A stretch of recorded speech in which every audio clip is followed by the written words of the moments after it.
Antisipasi lonjakan kendaraan pada libur panjang, Kakor Lantas Polri tinjau langsung kesiapan angkutan Nataru di Pelabuhan ASDP Ketapang. Selain itu, Kakor Lantas juga meminta perbaikan fisik jalan raya maupun jembatan menuju pelabuhan segera diselesaikan sebelum puncak libur Nataru. Kakor Lantas Mabes Polri Irjen Pol Firman Santiabudi meninjau langsung kesiapan angkutan Nataru 2024 di Pelabuhan ASDP Ketapang, Banyuwangi pada Kamis 23 November 2023. Bersama beberapa pihak terkait pelabuhan, Korlantas juga melakukan rapat koordinasi untuk mematangkan segala skenario pengaturan lalu lintas saat libur panjang mendatang. Pelabuhan Ketapang yang menjadi pintu masuk menuju Pulau Bali menjadi perhatian khusus Kakor Lantas. Hal itu karena diprediksi arus kepadatan kendaraan akan terjadi saat Nataru tiba. Selain ekonomi dan pariwisata di Bali sudah mulai bangkit pasca pandemi COVID-19, sudah terkoneksinya tol Trans Jawa hingga Kabupaten Probolinggo diprediksi membuat masyarakat lebih memilih jalur darat untuk menuju Pulau Bali dibandingkan transportasi udara. Tak hanya pelabuhan, Kakor Lantas juga menyoroti masih berlangsungnya perbaikan fisik jalan dan 3 titik jembatan di wilayah Kecamatan Wongsorjo Banyuwangi yang dikhawatirkan bisa menghambat arus lalu lintas menuju pelabuhan. Untuk itu, Kakor Lantas pun meminta agar semua aktivitas perbaikan fisik tersebut bisa diselesaikan sebelum tanggal 22 Desember 2023 yang diprediksi menjadi puncak kepadatan libur panjang.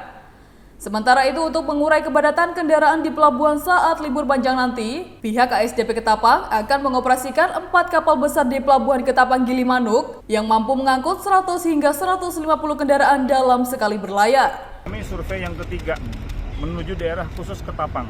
Kenapa Ketapang? Kita melihat data yang disampaikan oleh Bapak Menteri Perhubungan bahwa pergerakan untuk masyarakat nanti akan menggunakan kendaraan darat dan moda transportasi yang lain tetap didominasi oleh angkutan darat. Yang kedua, kita melihat bersyukur kita bahwa status kesehatan ya, sudah mulai pulih sehingga Bali menjadi destinasi salah satunya.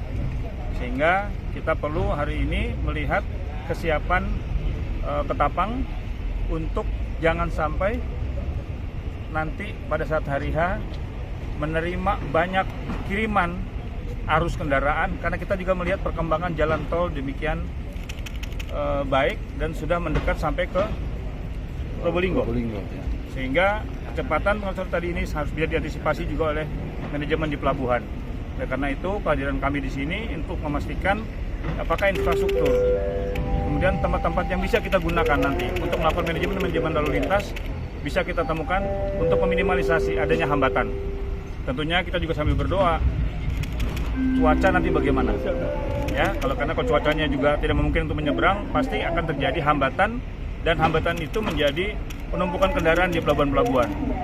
Ada tadi catatan yang kita bisa terima bahwa pelabuhan di Jangkar ini juga akan menjadi salah satu opsi tambahan sebagai pelabuhan untuk memecah arus kendaraan yang akan menyeberang dari Ketapang selama ini baik ke Gilimanuk maupun ke Lembar. Ya, jadi nanti kalau ada 2 pelabuhan yang bisa kita siapkan, moga-moga ini kita belajar dari pengalaman kemarin ASDP melakukan manajemen bekerja sama dengan seluruh stakeholder seperti waktu diterapkan di Merak dengan Ciwandan. Ya, ini perlu kita informasikan, tapi nanti terus akan kita update tentunya.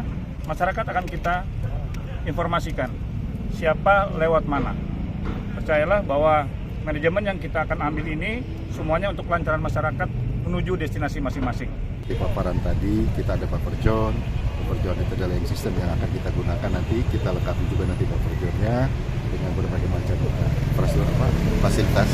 Terus ada nanti juga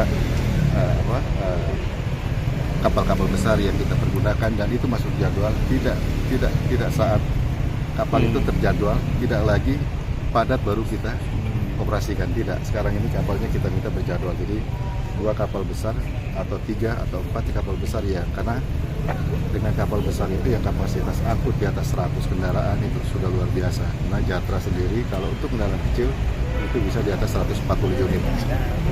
Saat libur Nataru mendatang, trek angkutan non-sembako maupun trek angkutan non-BBM diminta untuk tidak beroperasi sementara waktu. Tujuannya untuk mengurangi potensi terjadinya kemacetan panjang. Dari Banyuwangi, Jawa Timur, Tim Liputan Nasional TV melaporkan.